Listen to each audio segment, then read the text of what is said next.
participating in this and getting to see the emotion of the moment, I can tell I'm already addicted to this process.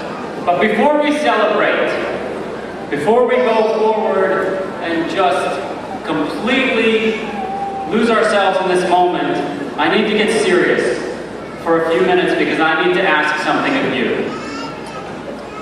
Now, I came here 10 months ago, and to me this was a dream job. This was a wonderful moment because I came here to do something special. I came here to be a part of something special, and over the last year, my experience has told me that I can't express to you enough how much everything that we are doing here has filled my expectations and my dreams. Higher education is at a little bit of an exciting, interesting, and maybe a little bit frightening moment right now. The world is changing around us. Globalization has opened our eyes to the fact that we have to know different parts of the world more deeply than we ever imagined was going to be the case. New media and new modes of delivery have pushed us, and new competitors that are coming from parts of the economy that we didn't even imagine would become competitive with higher education are looking over our shoulders and forcing us to innovate and change. And of course, even a new culture of expectation around customization. We have an entire generation of students who are growing up under the Google culture of just as part of the process understanding that the world can be customized around our consumer demands.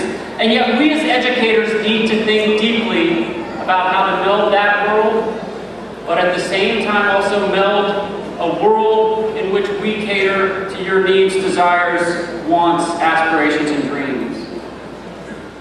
It's also an interesting and definitely frightening moment for the U.S. economy. And forgive me here for a moment because I have to get a little bit somber before I issue a more exciting charge. It's not just the economic crisis that troubles me. It's also a narrow-mindedness around the global economy. It's a little bit of a simplistic way of thinking about industrial policy, energy policy, global economic strategy. It's protectionism. It's even American arrogance about our role in the global economy and the extent to which we need other countries to be investing here. And worst of all, in Washington, D.C., over the last year I've noticed more than ever, it might be a somewhat broken political system that seems unwilling or unable to lead us out of what I do think is a real crisis. When I give talks about this around the country, people often say, yes, but we're Americans. We have been through crises before and we've worked our way out of it every time. And that's true. There's something wonderful about American optimism, American exceptionalism, the shining city on the hill notion, and I love that part of America. But I also worry, because this is the first time that we're trying to work out of this crisis after 30 years of the decimation of vocational education, after a long process of protectionism in which it's not just about protectionism in terms of trade, but also in terms of immigrant policies that send some of our most wonderful potential citizens packing home. And so I worry. But I came here to be part of something special, and this 10 months has taught me that that something special sits here in the middle of Washington, D.C., and it sits here in this room, and I'm looking out at what that special thing is.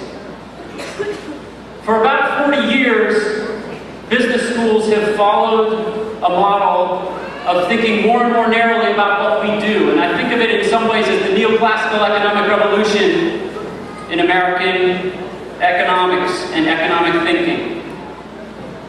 But the crisis in 2000-2001 taught us we can't think about that anymore. And then more directly and more deeply, the crisis in 2008-2009 taught us that we can't just send students out into the market armed with great knowledge about building financial instruments, but not enough knowledge about how to think about the complexity of markets and the complexities of the global economy. And so it gave me great pride to join a school that thinks deeply about being at the center of business and society or business and politics, is just blocks from the nation's most powerful institutions, and is a part of a conversation that is deeply about these kinds of issues. But it's not just a school that leverages its real estate. It's also a school that 2 years ago took a leadership position in building ethics into the curriculum. Many business schools that I've been a part of in the past were hemming and hawing over the question of whether or not ethics should be a part of what we do, and this school didn't say that. This school actually said that's not even an interesting debate, because of course ethics is a fundamental part of leadership. Ethics and social responsibility are what we teach and what we do if we want to train great leaders of the future. And we're building a school that is built around that, and frankly, I inherited all of that. This work has been done by my wonderful colleagues who sit beside me. And I'd just like to take a moment, as we acknowledge everything that you and your families have done, I'd like to acknowledge everyone who has worked with us, who's on the stage with me today.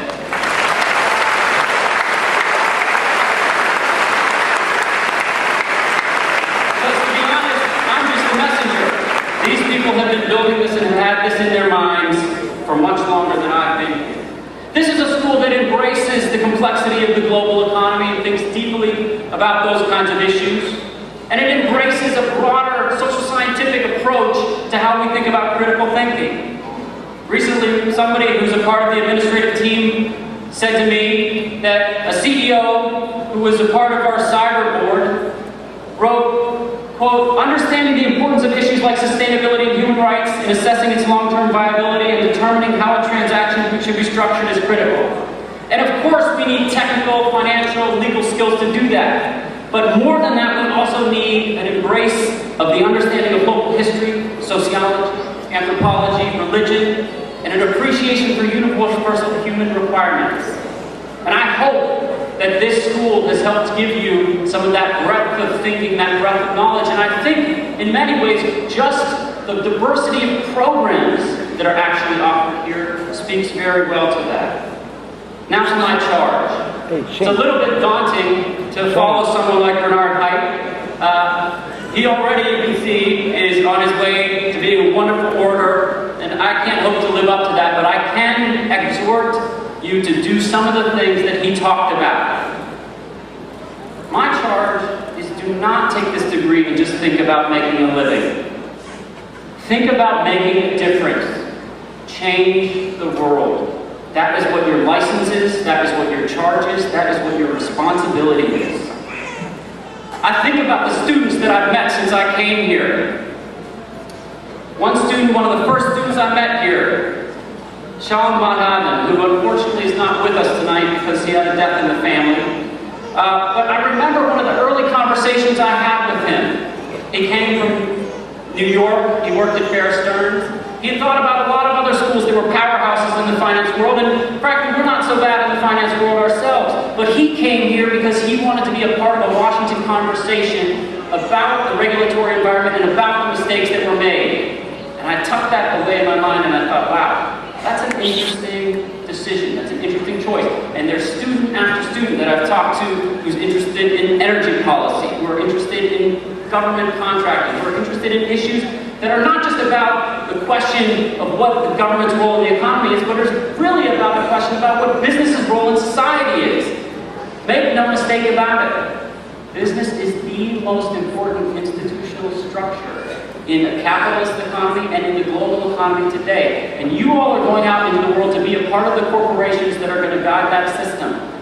Do not ever let yourself think that I am some small cog in a corporate machine, because everything you do matters from this point forward. I think about Robert Brand, who brought us, he and his team of co-conspirators, and this brought us the Crossroads Conference. It was so wonderful for the school, and brought us people like Justin Lin as a keynote speaker. I think about the fact that we had Dominique Strauss-Kahn come in and we wanted to hear about the IMF. I think about the fact that when we wanted to have a conversation here about financial regulation, we had Chris Dodd come in and talk about this. And I think about the fact that President Obama was here to talk about his budget, or his issues with the budget. And I think about alums as well. People like Brian Herman. A couple of months ago, I was at an event for a company that I didn't even know that much about. It was a company that actually endows scholarships for people who are transitioning back from the military to an academic and then professional life beyond. And as I read about this company, I became more and more fascinated by what they do. Because it's a company that actually has built a product that saves lives out in the field. And then these guys have come back and endowed scholarships to actually help soldiers transition back to civilian life. And I thought, there are so many examples of what we're doing in training business leaders who are going out into the world to not just make a living, but to make a difference and to change the world. Now, in some ways, echoing some of what Bernard Haidt said, I'm going to quote my favorite orator, somebody who passed away a long time ago, but borrowed from George Bernard Shaw in Back to Methuselah, when he said, "Some see things the way they are and ask why. I dream things that never were and ask why not." I see some of you mouthing that along with me in the audience. You know that those are the words that were made famous by Bobby Kennedy. And what I want to ask you to do going forward is I want you to think about that. I want you to process it. I want you to live it.